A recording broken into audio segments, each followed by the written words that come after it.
집 앞 건물 해결사원도 드립니다. 2023년 12월 15일자 손해배상사 상법 399조 제1항 414조 제1항에 수정하고 주식회사 이사 또는 강사에 대한 임무해태로 인한 손해배상에 따른 손해배상법 내 민법 제766조 단기 소멸시효가 적용되는 경우입니다. 그런 건데요. 자, 어떻습니까, 여러분들? 단기 소멸시효. 요거는 우리가 좀 살펴볼 필요가 있네요. 그럴듯한데 좀 아닌 것 같으니까요. 상법 1조의 2 제1항은 회사에 대한 자신의 영향력을 이용해서 자기 업무 집행을 지시한 자, 자기 이름으로 직접 업무를 집행한 자, 또는 이사가 아니면서 명예회장이나 회장, 사장, 업무, 상무, 이사, 기타 회사의 업무를 집행할 권한이 있는 것을 인정할 만한 명령을 통해서 회사의 업무를 집행한 자가 집행한 업무에 관하여 제309조, 401조, 303조에 이에 적용하는 경우에는 그 자를 이사로 본다고 규정하고 있다. 이건 주식회사의 이사가 아니지만 이사에게 업무 집행을 지시하거나 이사처럼 업무를 집행하는 경우로 업무에 상응하는 힘을 묻기 위함이다. 이러한 법률 문헌의 내용과 입법 취지를 보면 법법 제401조의 2의 1항 각호에 해당하는 자는 이사는 아니지만 상법 제399조에 정한 손해배상 책임을 적용함에 있어서 그가 관여할 업무에 관하여 법령 준수 의무를 비롯해서 이사와 같은 상관적 의무와 충실의 의무를 부담하고 이를 게을리하였을 경우에는 회사에 대하여 그로 인한 손해배상을 지게 되는 것이다. 이와 같은 상법 제401조의 1항이 정한 손해배상 책임은 상법에 의하여 이사로 의제되는 데 따른 책임이므로 그에 따른 손해배상. 이번에는 일반 불법 행위 책임의 동기 소멸시효를 규정한 민법 제1항이 적용되지 않는다. 그러니까 여러분들 좀 읽어보니까 저는 합리적인 판단이라고 보고 있습니다. 자, 넘어가고 그 다음 또 손해배상하면 어떤 부분인가 또 출발지와 도착지가 모두 국제 항공 운송에 있어서의 일부 규칙, 통일에 관한 협약의 경우에 항공 운송에 관한 법률 관계에 관해서 위 협약이 민법이나 상법보다 우선적으로 적용되는지 그리고 이게 특별법인 것 같으니까 우선 적용되었습니다. 위 협약이 규율하지 않는 사항에 관하여 법정계인 우리나라 국제사법에 따른 공급법이 보충적으로 적용되는지 그렇죠. 그다음 국제항공 운송계약을 둘러싼 당사자들의 권리의 의미는 위 협약뿐만 아니라 당사자들의 법률 관계는 공급법까지 함께 고려해야 하여 판단하는지 그렇습니다. 그렇죠? 그래서 이거는 넘어가죠. 읽어보면 이해가 되는 부분은 넘어가는 게 좋을 것 같습니다. 공모자 회사의 판단에 관한 법률 제348조 제1항의 단서에 따라서 폭행된 경우에 펠트권자에게 배당하고 남은 나머지 전부를 파산관제인에게 교부해야 하는지 당연한 거죠, 여러분들. 파산관제인 이러한 법률은 관계집행절차에는 회각이 종료된 후 배당 이의 등으로 아직 배당이 이루어지지 않은 부분이 있는 경우에도 마찬가지로 적용되는 거죠. 관제자가 채권자가 배당 이의 소송에서 그 청구를 인용하는 판결이 확정된 경우에도 마찬가지인지요. 그렇죠. 이것도 여러분들 읽어보면 되겠습니다. 넘어가겠습니다. 자, 그 다음에 유체동산 인도 부분인데요.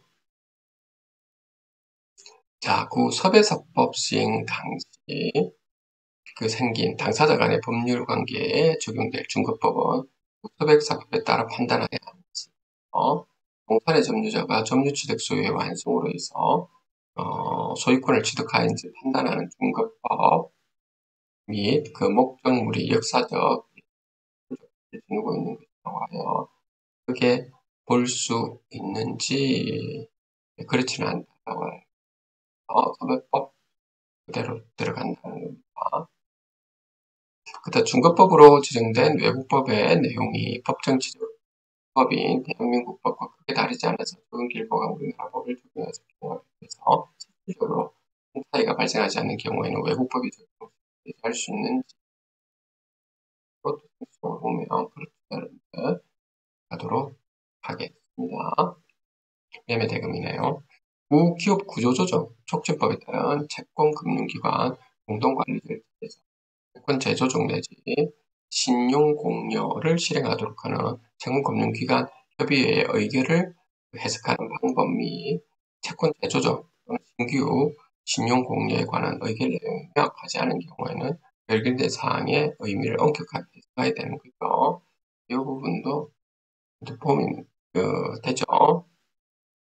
판단이나 분별이 좀 명확한 경우에는 넘어가도록 하겠습니다.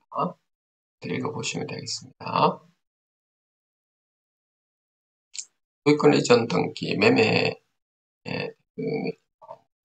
매도 청구권에 대해서 정하고 있는 도시 주거 환경, 공기법 64조 항의 73조 하는 방법.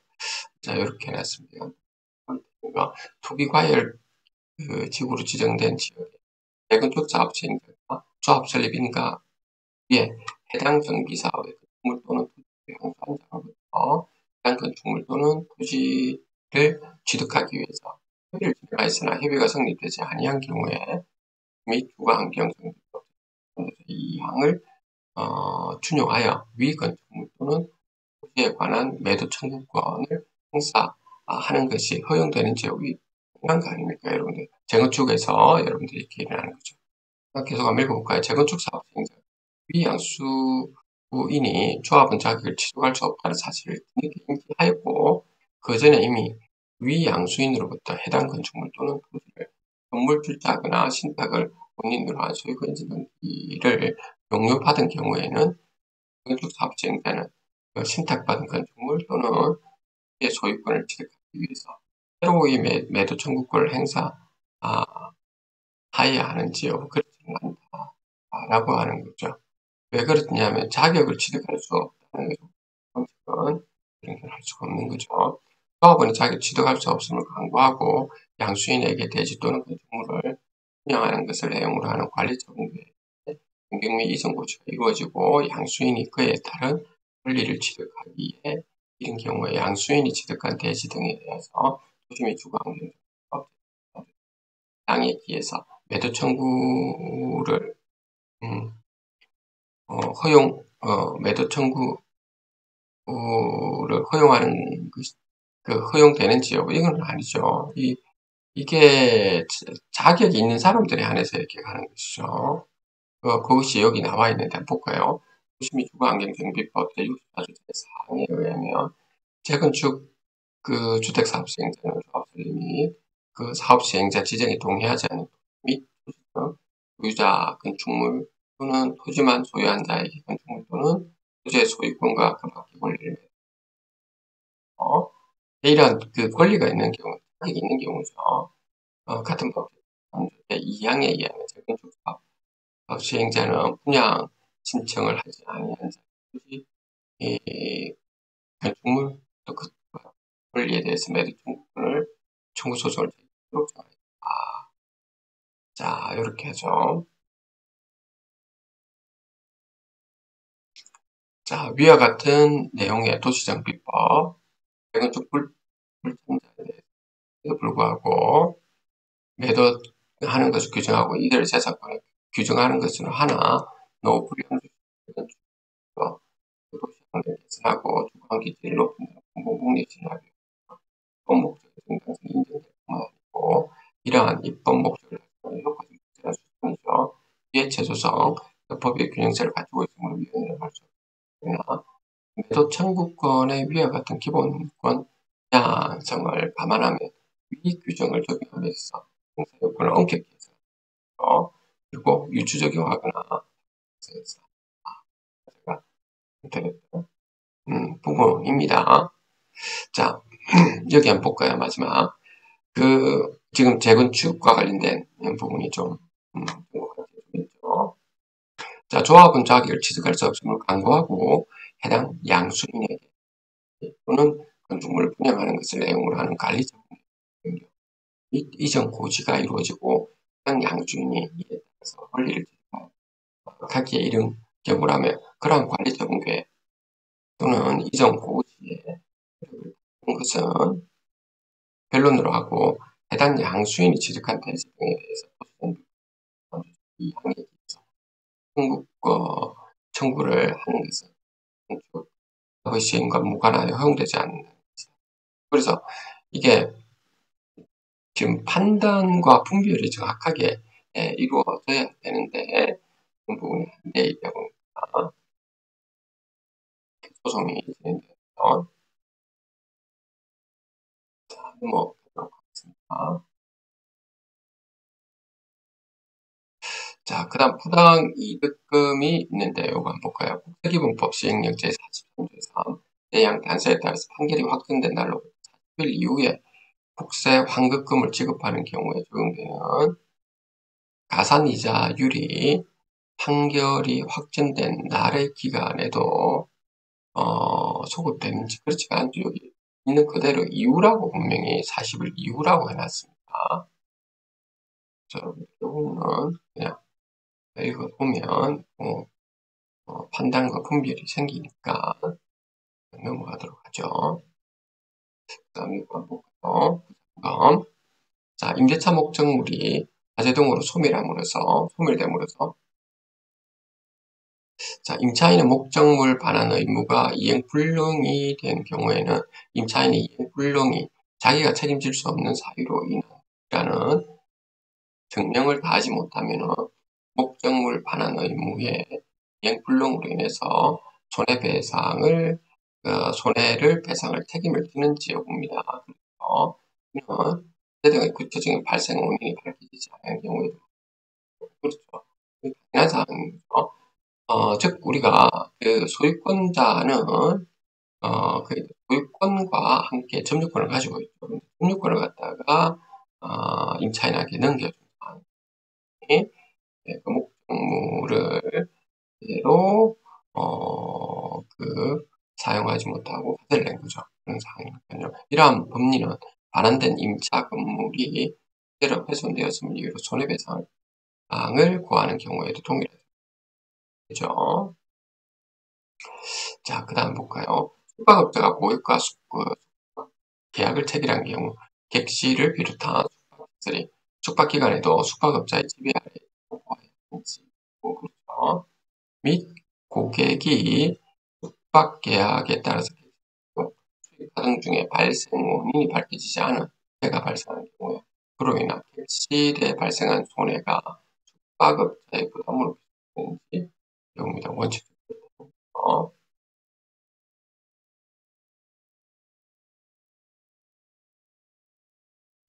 자, 토지 인도가 되죠. 가요.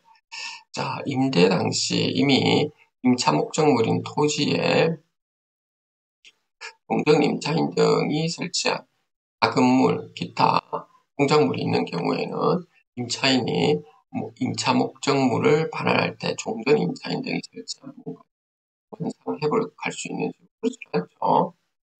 원칙적으로 그렇다면 물론 특별한 사정이 있다는 건 다른 계약을 했을 때는 모르겠지만 임차인이 위 부분에 대한 원상 회복 의무까지 부담한다는 걸 특별한 사정이 있는지 판단하는 방법이 있습니다. 그러니까 지금 특별한 사정 인정은 임대차 계약에 있는 것을 넣었을 때 했습니다. 자, 넘어가겠습니다. 교단 탈퇴 결의 무효 확인했습니다. 교회는 비법인 사단, 그리고 그, 그 뒤에 있는 법인 사단의 단독이라고 하죠. 자, 교회의 실체와 기속에 관한 판단은 법인이 아닌 사단에 관한 민법, 교회의 소속 교단 탈퇴 내지 변경을 위한 결의 요건, 의결권을 가진 교인 3분의 2 찬성 및 위정수에 관하여 이 교회의 규약 다른 규정을 두고 그 규약이 규정에 의한 결의가 필요한지 여부. 그렇죠. 그러니까 이 비법인 사단이라고 하는 부분은 간단히 이야기한다면 비법인 사단이든 여러분들 우리가 알고 있는 그 사람 있죠, 사람 출생신고를 하고 또 출생신고를 하는 사람이라 가 영리법인 있죠. 그 등기를 하는 영리법인과 출생신고하는 유사하게 보시면 되겠습니다. 여기에 관련된 각종 법리들이 있죠. 이것이 그대로 유추 적용된다는 겁니다. 어디에? 비법인 사단에 유추 적용된다는 겁니다. 다만 다른 점은 뭡니까? 여기 등기를 못하고 여기는 등기가 안 되는 거죠. 여러분들이 하는 거는 각 관청에 그냥 등록하는 형태만 되는 거죠. 그렇게 보시면 되겠죠. 그 외에는 똑같은 거죠. 그래서 이 경우에 1차적으로는 여러분들이 봐야 될 어떤 결의라든지 이런 걸 하기 전에 1차적으로는 여러분은 규약 또는 여기 있는 것처럼 교단에 있는 여기 있는 규약을 먼저 봐야 됩니다. 규약 또는 우리 정관이라고 하죠. 보고요. 물론 이 규약이나 정관이 법률에 위반되지 않는 사항입니다. 여기 없는 경우에는 뭘 해야 됩니까? 집회 결의를 해야 되는 거죠. 그래서 집회 결의에서 여기 과반이냐, 3분의 2냐, 5분의 3이냐 이런 부분도 여러분들이 이렇게 보시면 되는 거죠. 자, 이렇게 해서 넘어가겠습니다. 소송 비용의 확정이라고 되어 있네요. 본안소송의 소송 대리인인 변호사는 별도 이임 없이도 소송 비용의 확정 신청에 관한 대리권을 행사할 수 있는지. 네. 자, 본안소송을 위임받은 변호사가 당사자를 대리해서 소송 비용의 확정 신청하면서 당사자로부터 별도로 지급받기로 한 대가는 소송 행위에 필요한 비용의 한도에서 민사소송 제1항에 쓰는 소송을 대리한 변호사에게 당사자가 지급하거나 지급할 보수에 포함되는지 당연한 거 아닙니까? 그 대가 중에서 소송 비용으로 인정할 수 있는 범위도 물론 있겠죠. 법률에 나와 있습니다. 그렇죠? 행위에 필요한 한도에 포함되는지 판단할 때 법무사 보수 비용을 참고할 필요한 법무사 관련된 부분이거나 그런 비용 부담인 것 같습니다. 당연하죠. 자, 양육비 돼 있네요. 자, 명적 요소가 있는 사건의 경우에 중급법과 관련한 주장이 없더라도 법원이 법률 관계에 적용된 국제협약 또는 국제사법에 따른 중급법에 관해서 심리 조사할 의무가 있죠. 부모 중에 어느 한쪽이 자녀를 양육하게 될 경우에는 양육자는 상대방이 상당함이 인정되는 양육부의 상환을 통과할 수 있죠. 이때 분담의 범위를 정하는 기준, 인지 판결의 확정 전에 발생한 그 양육비에 대하여도 상대방이 부담함이 상당한 범위 내에서 상환을 청구할 수 있는 당연한 사항. 구체적 내용은 보시면 되겠습니다. 위험 및 위자료 부분이 나오네요. 상대방이 있는 마류,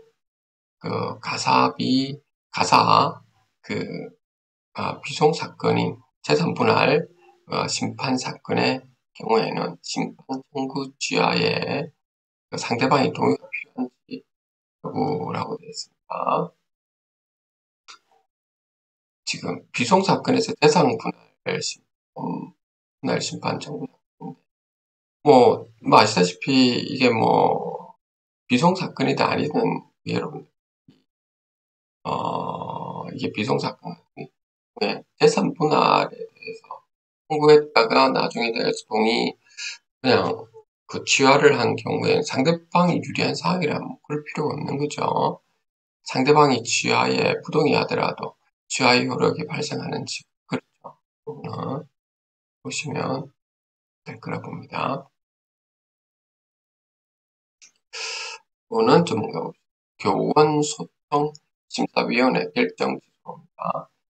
사립대학교위원회 자격심사 기준으로서 교원이 갖춰야 할 능력과 자질 및는 임용 경우에도 마찬가지고 그렇죠. 임용 기간이 만료된 대학 교원을 재임용할 것인지는 임용권자의 재량행위에 속하는 죄죠.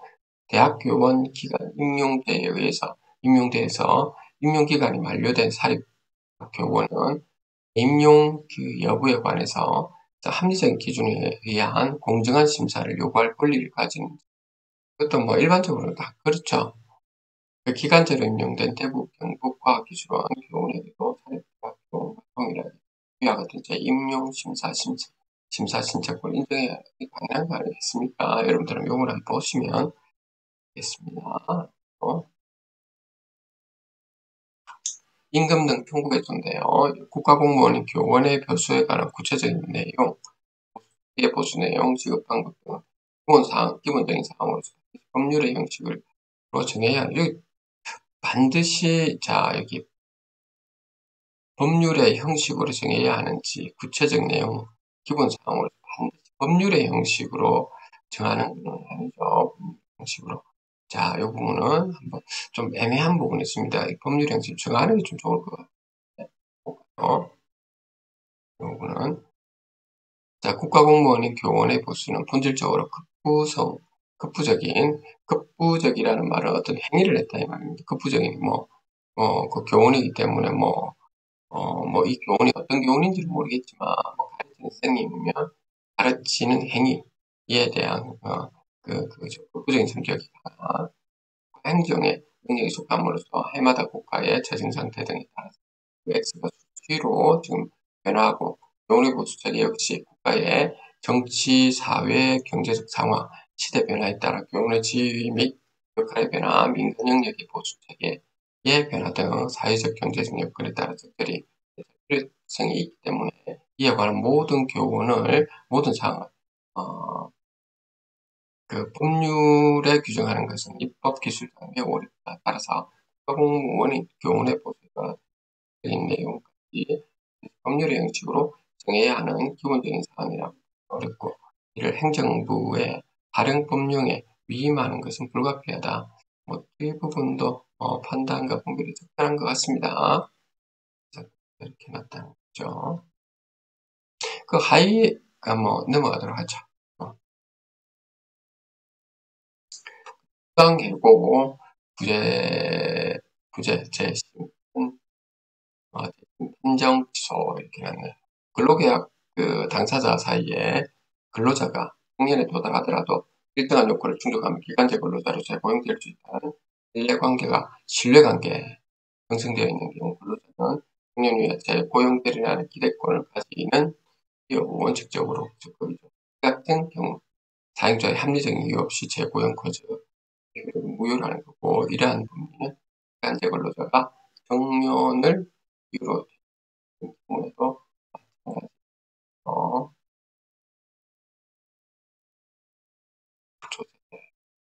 양도소득세 등 부과처분인데요. 부소득세법 시행령 제178조의 3 제1항 각부는 부소득세법 제101조의 4 제1항 1호 단서의 시가로 볼 수 있는 경우를 예시하는 것인지 여부, 재산세 과세와 관련해서 이루어진 외국 정부의 평가이 국외 자산 취득 당시의 현황을 반영하여 객관적으로 합리적으로 평가된 경우라고 한다면 이를 시가로 볼 수 있는지요? 이렇게 이야기하는 것인데요.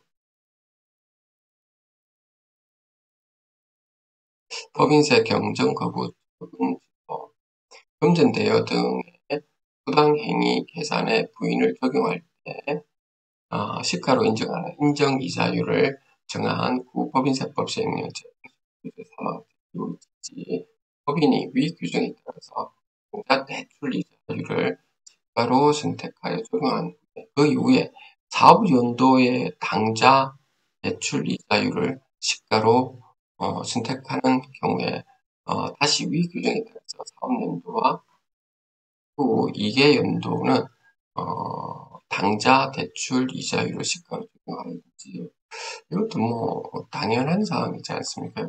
읽어보시면 이게 그렇구나라고 넘어가는 게 좋을 것 같습니다. 법인세 등 부가차별서 과세관 등의 세무조사 결과에 대한 서면 통지 이후에 과세전 적부심사 청구나 그에 대한 결정이 그 과세 처분을 했다는 절차상 하자가 중대하고도 명백하여 과세 처분이 무효인지 공량가요. 너무 빨리 이게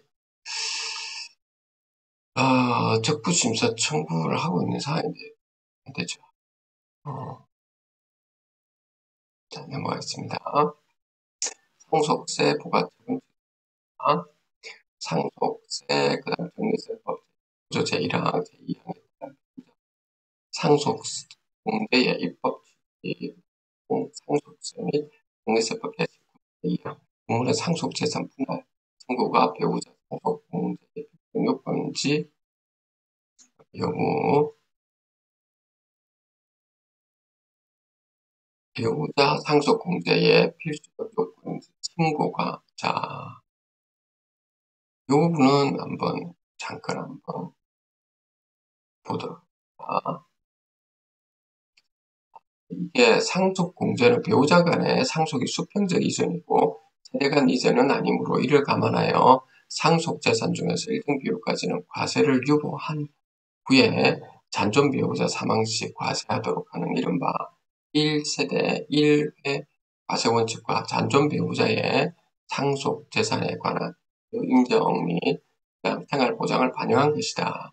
특히 상정세법 제19조 제2항에 따라서 상속 개시 후에 배우자 상속 분할 기간에 배우자 앞으로 실제 상속 재산 분할이 완료되어야 배우자 상속 공제를 허용하는 것은 상속 재산 미분할 상태로 일단 배우자 상속 공제를 받은 다음에 후 협의 분할을 거쳐서 자녀에게 재산을 이전하는 방법으로 부를 이전하려는 시도를 방지하고 상속세에 관한 조세 법률 관계를 조속히 확장하기 위한 데 입법 취지가 있다면 후 상정세법 제19조 제3항에 따른 부득이한 사유로 배우자 상속 재산 분할 기한까지도 배우자의 상속 재산을 분할할 수 없는 등 특별한 사정이 없는 한 상증세법 제19조 제2항 후문의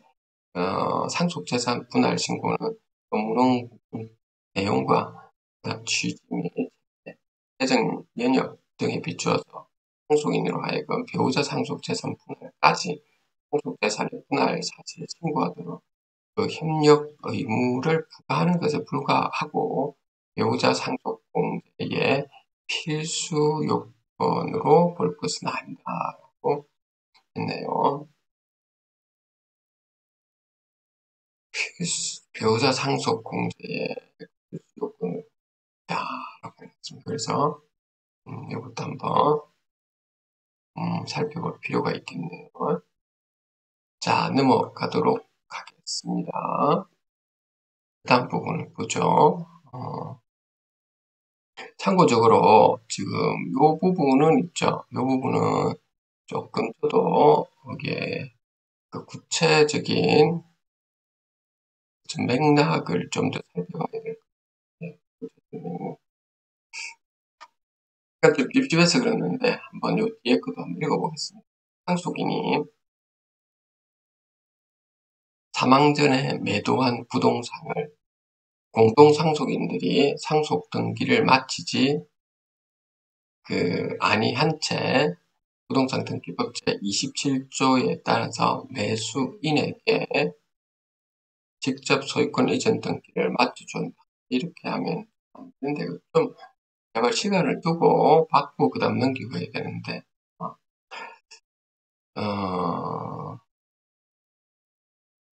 뭐 탈세나 이런 것 때문에 한 것 같습니다. 공동상속인들이 무상속세 및 정유세법 2항에서 정한 배우자 상속 공제 요건을 갖추는 문제된 사안에서 이래서 일어난 거군요. 배우자 상속 공제 요건을 갖추지 못하였다고 보는 원인하다고 본 사례라고. 제가 봐도 이게 맞는 것 같습니다. 어떤 상황인지 아시겠죠? 이렇게 읽어보니까 앞에 거는 어떤 내용인지 몰랐는데 구체적인 명예훼손입니다. 학문의 자유의 본질 및 학문적 표현의 자유에 대한 한계. 학문적 표현 행위가 기본적 연구 윤리를 위반하거나 해당 학문 분야에 통상적으로 용인되는 범위를 심각하게 벗어나서 학문적 과정이라고 보기 어려운 행위의 결과라거나 논지나 맥락과 무관한 표현으로 타인의 권리를 침해한 등의 특별한 사정이 없는 경우에는 이를 학문적 연구를 위한 정당한 행위로 보아야 하는지, 학문 연구자들이 연구 주제의 선택, 연구 실행뿐만 아니고 연구 결과, 발표 이렇게까지 존중해야 하는 타인의 권리예요.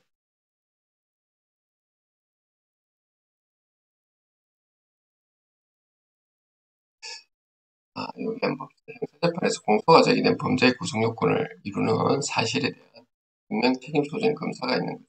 공적 표현이 학문의 자유로서 보호되는 영역에 속하지 않는다는 점을 의료법 위반, 특정 경제 범죄, 가중처벌 위반, 법률 위반, 방조, 의료법 위반, 방조라는 뜻에 대해서는 좀 했었습니다. 표본 명의로 개설한 의료기관을 실질적으로 비의료인의 개설을 운영하였다고 판단하는 조건, 이에 해당하는 거 인정할 수 있는 제발 이르지 않았으면 좋겠는데, 적법하게 개설되지 아니한 의료기관의 실질 개설, 운영자 적법하게 개설된 의료기관은 의료급여 비용 지급을 청구하여 이에 초본 국민건강보험공단으로부터 의료급여 비용 명목의 근무를 지급받을 수 있는 경우에 피해자 이렇게.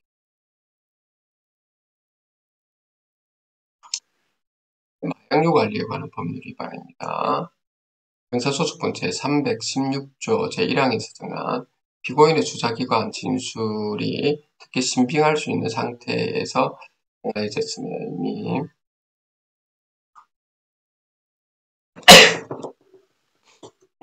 자, 이러한 특신 상태의 존재, 주장, 준비의 책임은 경찰으로부터.